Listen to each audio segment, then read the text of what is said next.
Hello students, বিবর্ণ educational ইনস্টিটিউটের তরফ থেকে আজ আমরা তোমরা যারা গ্রাম পঞ্চায়েতের পরীক্ষার জন্য প্রস্তুতি নিতে চলেছো তাদের জন্য একটা ভিডিও ক্লাস নিয়ে আসতে চলেছি ইংলিশের উপরে। তোমাদের সিলেবাসে মোটামুটিভাবে যা আছে তার উপরেই মিলিয়ে আমরা একের পর এক ভিডিও ক্লাসগুলো দিতে থাকবো। তো আজকে আমি দু টাইপের কোশ্চেন এখানে রেখেছি, সেই কোশ্চেন্সগুলো দেখব, তাদের অ্যান্সার কী হয় শিখব এবং তাদের গ্রামাটিক্যাল এক্সপ্লেনেশনসগুলোও শিখব। তাহলে চলো শুরু করে দেওয়া যাক।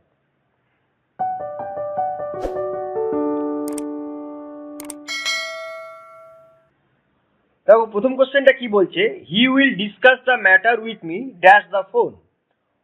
তাহলে এটা ফিল ইন দ্য ব্ল্যাঙ্কস দিয়েছে এবং এটা প্রেপোজিশনের উপরে আছে। প্রেপোজিশন মানে হচ্ছে ইন, অ্যাট, অন, ওভার এগুলো, ঠিক আছে?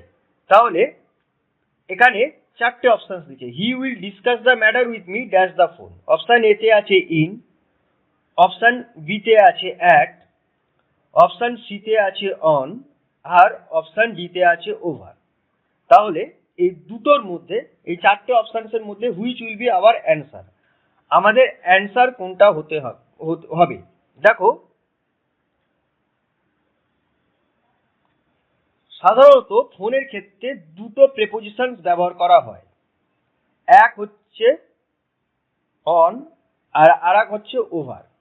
এবং এখানে মনে রাখতে হবে যখন ফোনটাকে কথা বলার মাধ্যম হিসেবে ব্যবহার করা হয়, when the phone is used as a medium to talk, যখন কথা বলার জন্য ব্যবহার করা হয় ফোনকে, সেই ক্ষেত্রে ফোনের ক্ষেত্রে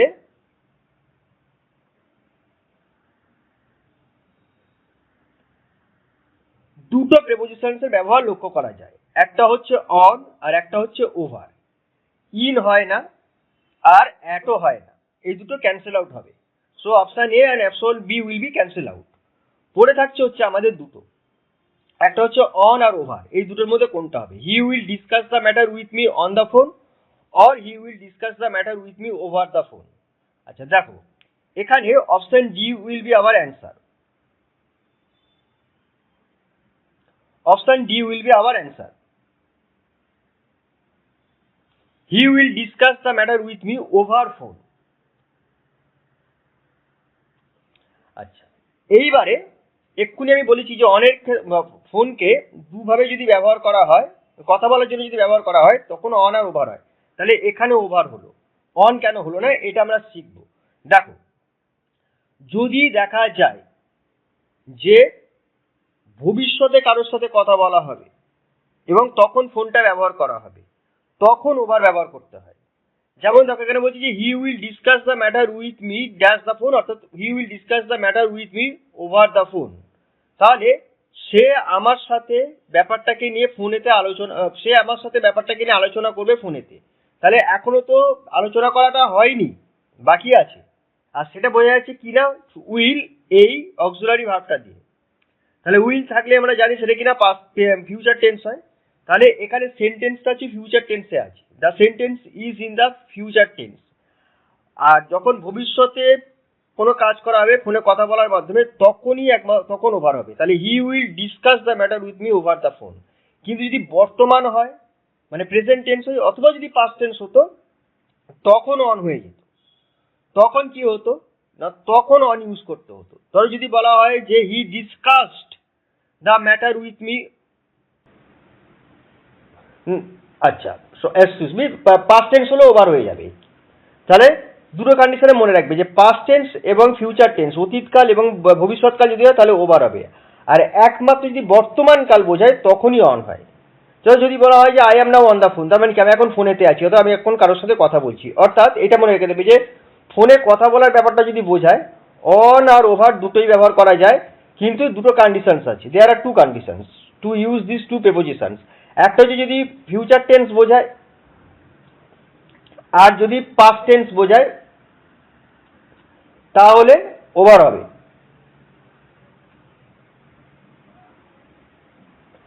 আর যদি প্রেজেন্ট টেন্স বোঝায়, যদি প্রেজেন্ট বোঝায় তখন কিনা অন হবে। ব্যাস এইটুকু মনে রেখে দেবে তাহলেই হবে। আশা করছি বুঝতে পেরে গেছো। এবার আমরা পরের কোশ্চেনটাতে আসবো। The train is running dash time, in, on, at, by. কোনটা হতে পারে? দেখো, the train is running on time, ঠিক আছে। দেখো এখানে ইন হয় না, the train is running on time এটাই বেশি ব্যবহার করা হয়। তার কারণ ইন টাইমের থেকে অন টাইমের ব্যবহারটাই বেশি। মানে সেন্টেন্সটা মানে কি, যে ট্রেনটা ঠিক সময় মতনই ছুটছে, অন টাইম, ঠিক সময় মতন ছুটছে, ঠিক আছে। The train is running in time.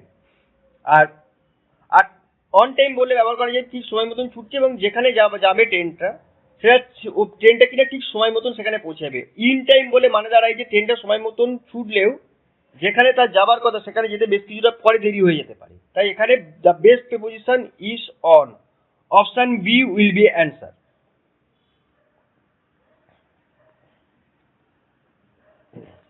পরেরটা কি বলছে? She has been suffering dash fever for 3 days। আচ্ছা, অপশন এ তে আছে ফ্রম, অপশন বি তে আছে বাই, অপশন সি তে আছে উইথ, আর অপশন ডি তে আছে অফ। তোমরা একবার নিজেরা মনে মনে চেষ্টা করো।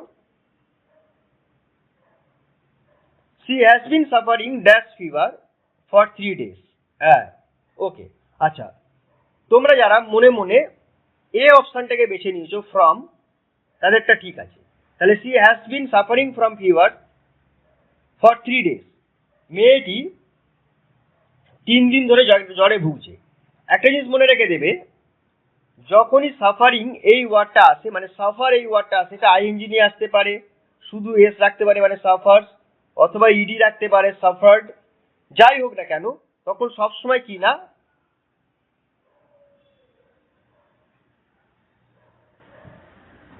ফ্রম এই প্রিপোজিশনটা ব্যবহার করা হয়। তাহলে she has been suffering from fever for 3 days।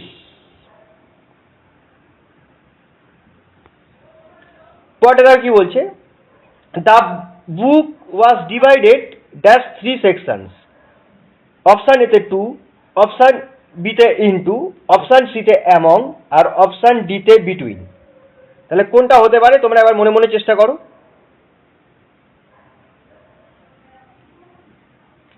দেখো, প্রথমত 2 আর ইনটু এই দুটো হয় না, থাকবে হচ্ছে অ্যামং আর বিটুইন। এই অ্যামং আর বিটুইনের মধ্যে কোনটা হতে পারে? দেখো, অ্যামং আর বিটুইনের মধ্যে তোমরা যারা অ্যামংটাকে মনে মনে বেছে নিয়েছো, তোমাদের তাদের অ্যান্সারটা correct. The book was divided among 3 sections.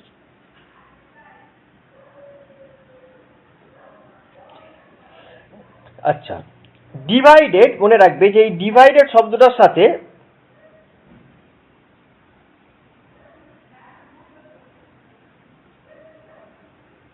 অ্যামংও হয়, আবার বিটুইনও হয়। কিন্তু দেয়ার আর 2 কন্ডিশনস, এখানে দুটো কন্ডিশনস আছে। যদি ভাগাভাগিটা দুটোর মধ্যে হয়, 2,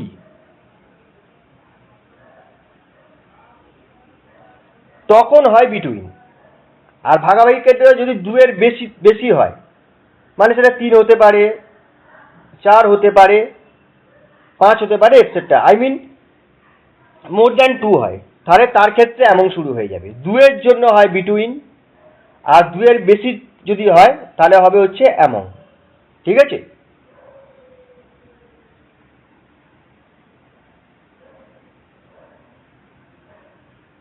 তাহলে এই যে 2, এই 2 এর জন্য হয় হচ্ছে বিটুইন।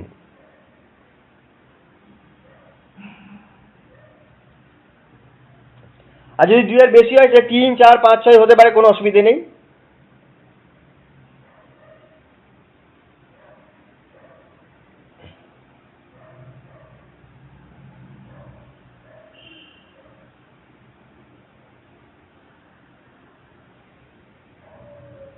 এদের ক্ষেত্রে হয় এমন, এটা মনে রেখে দেবে। 2 এর ক্ষেত্রে বিটুইন, 2 এর বেশির ক্ষেত্রে এমন। তাহলে এখানে কি বলেছে? 3 সেকশনস, তাহলে এই জন্য এখানে কি হবে না, এমন।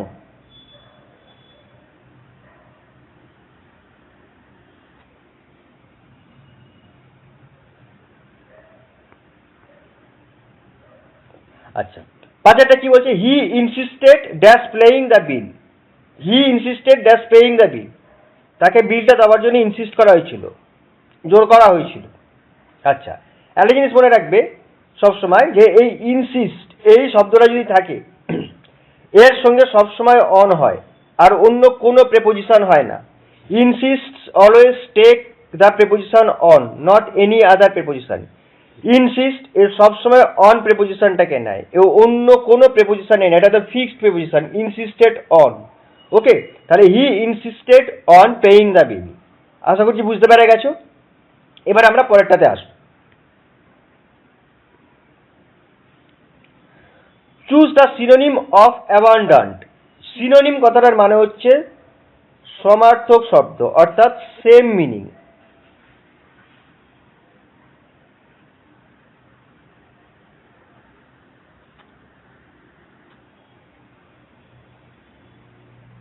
দ্য সেম মিনিং, মোটা একই মানে করবে, ঠিক আছে। এটাকেই বলা হচ্ছে বাংলাতে সমার্থক শব্দ। তাহলে অ্যাবান্ডান্ট, অ্যাবান্ডান্ট এর সঙ্গে আছে স্কেয়ার, প্লেন্টিফুল, এমটি আর রেয়ার। তাহলে কোনটা হতে পারে? দেখো, অ্যাবান্ডান্ট মানে হচ্ছে যেটা প্রচুর পরিমাণে রয়েছে, ইন এ হিউজ কোয়ান্টিটি, অর্থাৎ হবে হচ্ছে plentiful. So option B will be answer, plentiful will be the answer. Okay, আচ্ছা, এরপরে দেখো অপশন এটা হচ্ছে স্কেয়ার্স মানে কম, এমটি মানে ফাঁকা, রেয়ার মানে যেটা কম পাওয়া যায়। এই মোটামুটি ভাবে এ, সি আর ডি তিনটেই হচ্ছে অ্যাবান্ডান্টের অ্যান্টোনিম, এটা মনে রেখে দেবে। আর সিনোনিমটা হচ্ছে প্লেন্টিফুল। সো আমাদের যেখানে যেহেতু আমাদের সিনোনিম চেয়েছে, we have to find out the synonym, তাই so option B will be our answer, plentiful. পার্টে দেখো কি বলছে, choose the synonym of diligent. Option এতে লেজি, অপশন বিতে কেয়ারলেস, অপশন সিতে ইন্ডাস্ট্রিয়াস আর অপশন ডিতে আইডেল। ডেলিজিয়েন্ট মানে পরিশ্রমী। So option C will be answer, option C will be the answer, industrious. Okay, পরিশ্রমী। পার্টে কি বলছে দেখো, choose the synonym of benevolent. বেনিভলেন্ট কথাটার মানে হচ্ছে দয়াবান বা উপকারী, এরকম। আচ্ছা, অপশন এতে আছে ক্রুয়েল, অপশন বিতে আছে কাইন্ড, অপশন সিতে আছে হার্শ আর অপশন ডিতে আছে উইকেট। কোনটা হতে পারে তোমরা এবার চেষ্টা করে দেখো মনে মনে।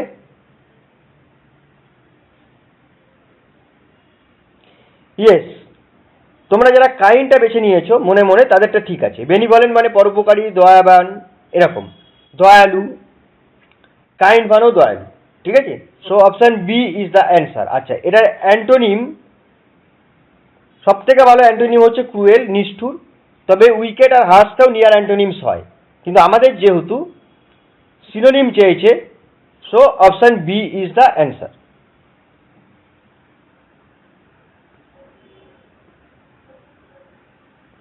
আচ্ছা, choose the synonym of candid. Candidate synonym কি? অপশন, ক্যান্ডিড মানে হচ্ছে যে একদম খোলা মনের, ঠিক আছে, বা যে সৎ, যে মনের মধ্যে কিছু লুকিয়ে রাখে না, সৎ মনের মানুষ। আচ্ছা, অপশন এতে অনেস্ট, অপশন বিতে সিক্রেটিভ, অপশন সিতে ক্লেভার আর অপশন ডিতে প্রাউড।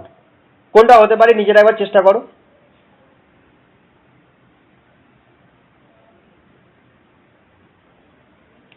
ইয়েস, তোমরা যারা মনে মনে অনেস্টকে বেছে নিয়েছো তাদের অ্যান্সারটা ঠিক আছে।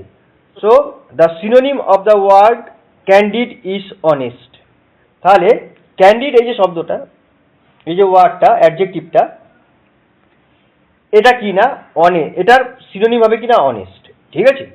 আচ্ছা, এটার অ্যান্টোনিমটা আমি তোমাদেরকে বলে দিচ্ছি, অ্যান্টোনিমটা হবে হচ্ছে সিক্রেটিভ, বলে রাখলাম। ওকে, আচ্ছা, তাহলে আমাদের এখানে অ্যান্সারটা কি হবে না অনেস্ট।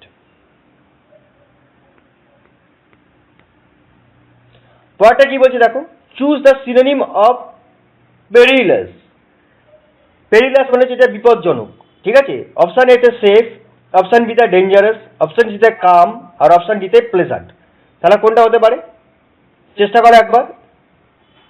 আচ্ছা, ইয়েস, তোমরা যারা বি ডেঞ্জারাসটা বেছে নিয়েছো তাদেরটাই ঠিক। পেরিলাস মিনস ডেঞ্জারাস, বিপজ্জনক।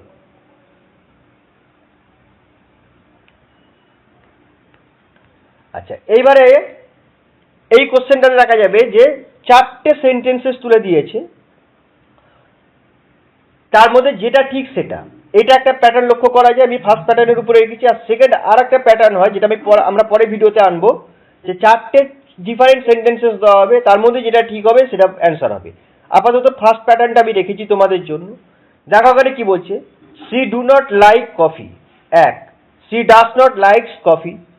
2, she does not like coffee. She, আর সি নট লাইকস কফি। এই 4টে সেন্টেন্সের মধ্যে কোন সেন্টেন্সটা ঠিক আর কোন সেন্টেন্সটা একমাত্র ঠিক sentence? Which is the correct sentence among the 4 sentences?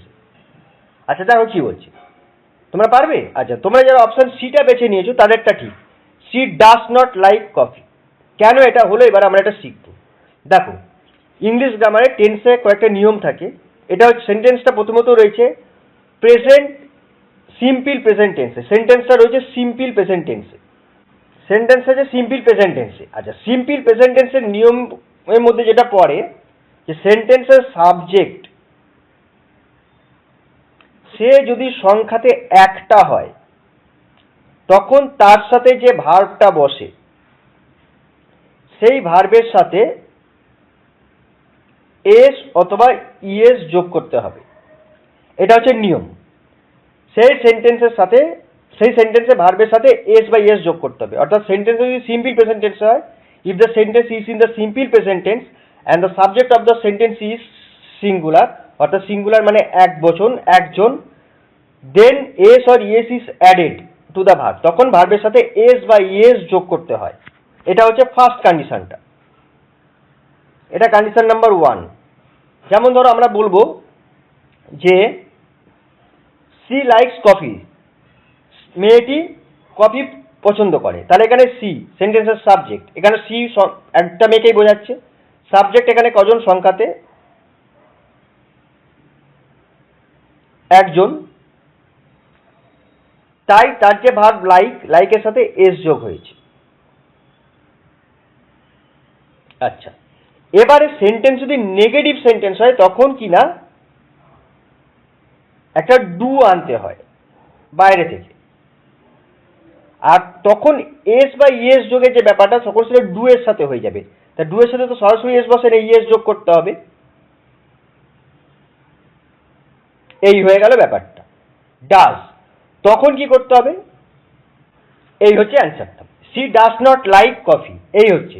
দেখো, এখানেও এসিএস যোগের ব্যাপারটা থাকবে, কিন্তু তখন সেটা যখন সেন্টেন্সটাকে নেগেটিভ করা হয়, তখন কিন্তু এস বা ইএসটা মেন যেটা ভার্ব, এই যেটা মেন ভার্ব,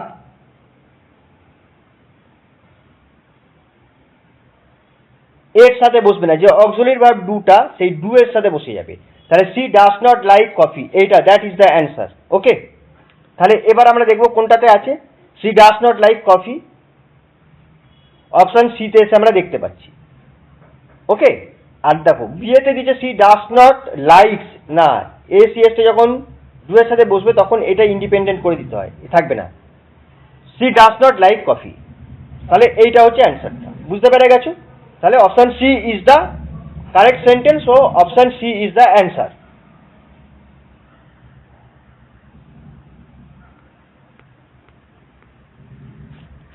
তারপর দেখো 12তে কি বলছে, neither of the boys were present. Option এতে, option B neither of the boys was present, neither of the boys are present, neither of the boys have been present. So which is the correct sentence among this 4 sentences? এই 4টে সেন্টেন্সের মধ্যে কোনটা ঠিক sentence? Neither of the boys were present, neither of the boys was present, neither of the boys are present, neither of the boys have been present. তোমরা আবার নিজেরা চেষ্টা করো।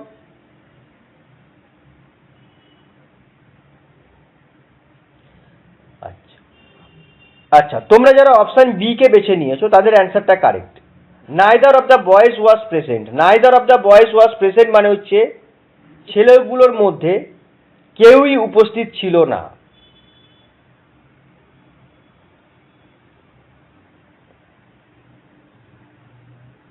ছেলেগুলোর মধ্যে কেউই উপস্থিত ছিল না, ঠিক আছে? অর্থাৎ এখানে জিরো সাবজেক্ট হয়ে যাচ্ছে, বুঝতে পেরেছো? অর্থাৎ একজন উপস্থিত নয়। এইভাবে মনে রাখতে পারো, অথবা আর একটা মনে রাখতে পারো যে এই নাইদার অফ দ্য বয়েসের মধ্যে নাইদারটাকে সাবজেক্ট ধরে নিতে পারো। নাইদারকে সাবজেক্ট ধরলে ওটা সবসময় সিঙ্গুলারই হয়, ঠিক আছে? তাহলে যেহেতু ছেলেগুলোর মধ্যে কেউই উপস্থিত ছিল না, অর্থাৎ ধরো এ একজন ছেলে আর এ একজন ছেলে, এরা কেউই উপস্থিত ছিল না। এও উপস্থিত ছিল না, এও উপস্থিত ছিল না। তাহলে কি, তো দুজনের মধ্যে কেউই নেই, তাহলে জিরো সাবজেক্ট হয়ে যাচ্ছে। জিরো সাবজেক্ট হয়ে গেলে সবসময় কি না, জিরো সাবজেক্ট যদি হয়ে যায় তাহলে ভার্বটা সবসময় সিঙ্গুলার হয়। If the subject of the sentence is zero then the verb will be singular. আর সিঙ্গুলার ভার্বের মধ্যে কোনগুলো পড়ে?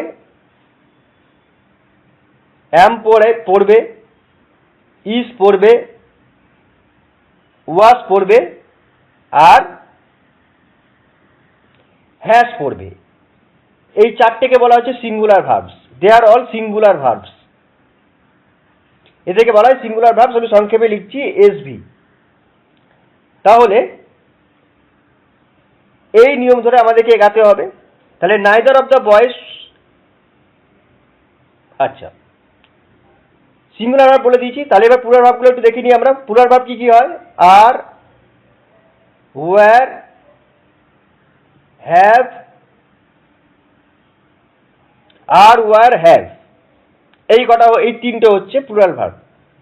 তো আমি তো বলেছি যে নাইদার অফ দ্য বয়েজ হলে সিঙ্গুলার হবে, কারণ জিরো সাবজেক্ট হয়ে যাচ্ছে। ফার্স্ট সেন্টেন্সে আমরা দেখতে পাচ্ছি ওয়্যার বসানো আছে, এটা প্লুরাল ভার্ব হবে না। থার্ড অপশনে দেখতে পাচ্ছি আর বসানো আছে, এটাও প্লুরাল ভার্ব হবে না। অপশন ডিতে দেখতে পাচ্ছি হ্যাভ বসানো আছে, এটাও প্লুরাল ভার্ব হবে না। একমাত্র অপশন বিতে আমরা দেখতে পাচ্ছি ওয়াজ বসানো আছে, এটা singular verb. So option B is the answer. Neither of the boys was present. ঠিক আছে, ছেলেগুলোর মধ্যে কেউই উপস্থিত ছিল না। তাহলে এটাই হচ্ছে অ্যান্সার।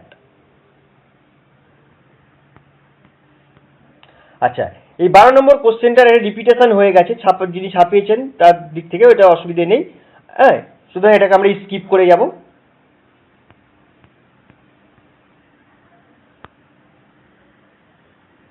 আচ্ছা, 13 নম্বরের কোশ্চেনে কি বলছে? Option A, I have been knowing him for 10 years, I know him since 10 years, I have known him for 10 years, I am knowing him for 10 years. তাহলে এই চারটে সেন্টেন্সের মধ্যে কোনটা ঠিক? Which of the sentences or which of the options is correct? কোনটা হতে পারে? আচ্ছা, তোমরা যারা অপশন সি কে বেছে নিয়েছো তাদের অ্যান্সারটা কারেক্ট।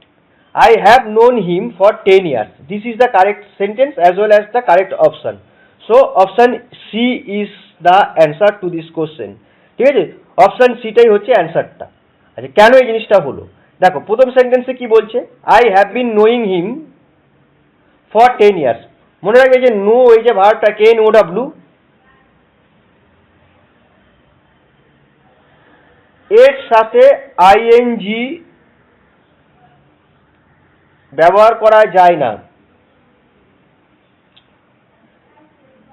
আইএনজি ব্যবহার করা সাধারণত যায় না যখন সেই ভার্বটাকে আমরা প্রেজেন্ট কন্টিনিউয়াস টেন্সে ব্যবহার করব, তখন ব্যবহার করা যায় না। অর্থাৎ আই হ্যাভ বিন নোয়িং করা যায় না, আই অ্যাম নোয়িং হিম এটাও করা যায় না। এটা প্রেজেন্ট পারফেক্ট কন্টিনিউয়াস টেন্সে করা আছে, হবে না। এটাও প্রেজেন্ট কন্টিনিউয়াস টেন্সে করা আছে, হবে না। এইভাবে আইএনজি যোগ করা যায় না।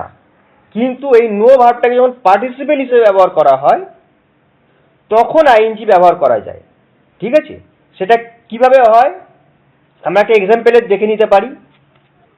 ধরো এই সেন্টেন্সটা, knowing that the man was honest, এটা জেনে যে মানুষটা ছিল সৎ, আই ওয়েন্ট উইথ হিম, আমি ওনার সাথে গিয়েছিলাম। তাহলে এইটা হচ্ছে নোয়িং দ্যাট, এটা পার্টিসিপেল ক্লজ। মতো কথা, এখানে নোয়িংটা পার্টিসিপেল হিসেবে ব্যবহৃত হয়েছে।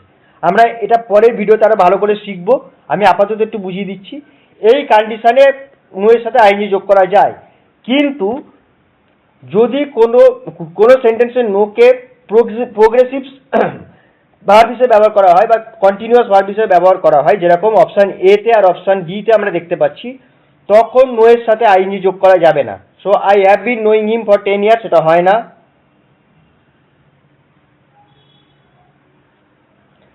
I know him since 10 years. This sentence makes no sense. এই সেন্টেন্সে কোনো সেন্সই তৈরি হচ্ছে না। So the sentence will be cancelled out. I have known him for 10 years. আমি তাকে 10 বছর ধরে চিনে আসছি, এটা ঠিক আছে। আর ডি এ তো বলে দিচ্ছি যেখানে প্রোগ্রেসিভ ভার্ব হিসেবে ব্যবহৃত আছে, নো, এটা হবে না। So option C is the answer. I have known him for 10 years. আমি তাকে 10 বছর ধরে চিনে আসছি। আশা করছি বুঝতে পেরে গেছো। এবার আমরা 14 নম্বর কোশ্চেনটাতে যাব। দেখো, option A, the sceneries of Kashmir are beautiful. The scenery of Kashmir is beautiful. The scenery of Kashmir are beautiful. The sceneries of Kashmir is beautiful. Which is the correct sentence?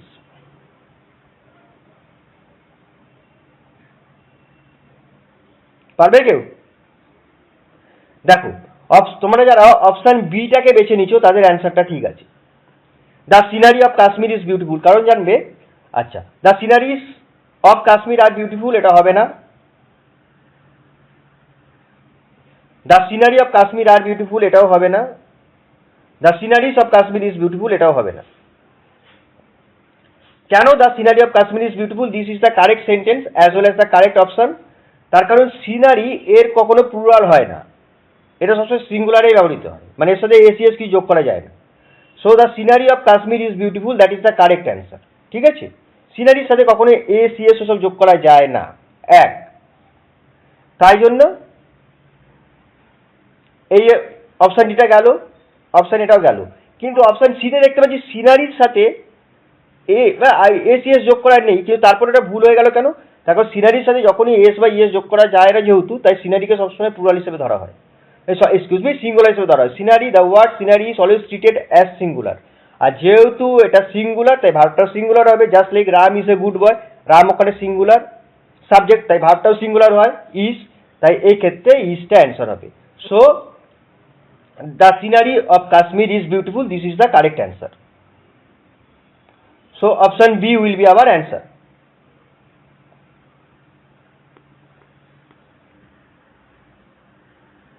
আচ্ছা, আর লাস্ট কোশ্চেন আমরা কি দেখতে পাচ্ছি? অপশন এতে বলছে hardly had he reached the station when the train left. Hardly had he reached the station when the train left.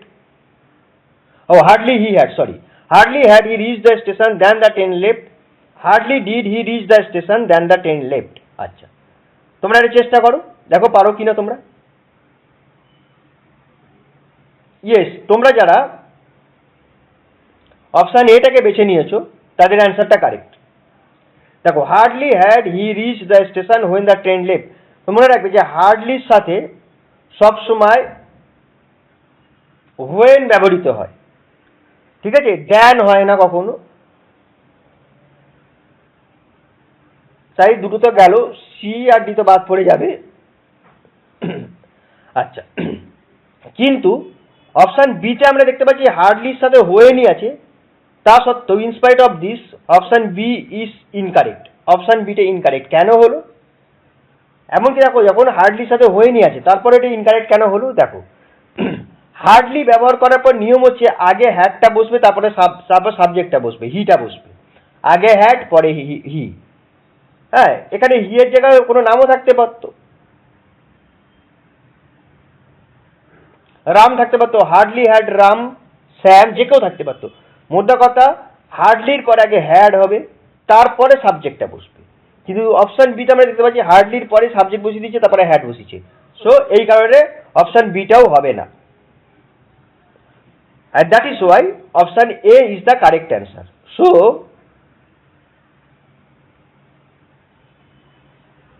hardly had he reached the station when the train left. তার মানে কি, যেই মাত্র সে স্টেশনে পৌঁছেছিল ট্রেনটা ছেড়ে চলে গিয়েছিল, অর্থাৎ স্টেশনটা ছেড়ে চলে গিয়েছিল। তাহলে আজকে আমরা পুরোটা কোশ্চেন্স অ্যান্সার্স শিখলাম, গ্রামাটিক্যাল এক্সপ্লেনেশনস গুলো শিখলাম। তোমরা বারবার করে ভিডিওটাকে দেখো, তোমরা ভালো করে বুঝতে পেরে যাবে, এবং এই টাইপের কোশ্চেন্স আসলে তোমরা পরের বারে পরীক্ষাতে ভালো করে লিখে দিয়ে আসতে পারবে। এরপরে আমরা আবার একটা নতুন ভিডিও নিয়ে আসবো, সেখানে এবারে আরও তোমাদের পরীক্ষাতে তোমার অ্যাকর্ডিং টু ইংলিশ সিলেবাসে যা সিলেবাস আছে সেই সিলেবাস অনুযায়ী যেরকম ধরনের কোশ্চেন হবার কথা সেরকম ধরনের কোশ্চেন্সের উপরে আরও ভিডিও আমরা নিয়ে আসতে থাকবো। তাহলে আমাদের পরের ভিডিওতে আবার দেখা হচ্ছে। সকলে ভালো থেকো।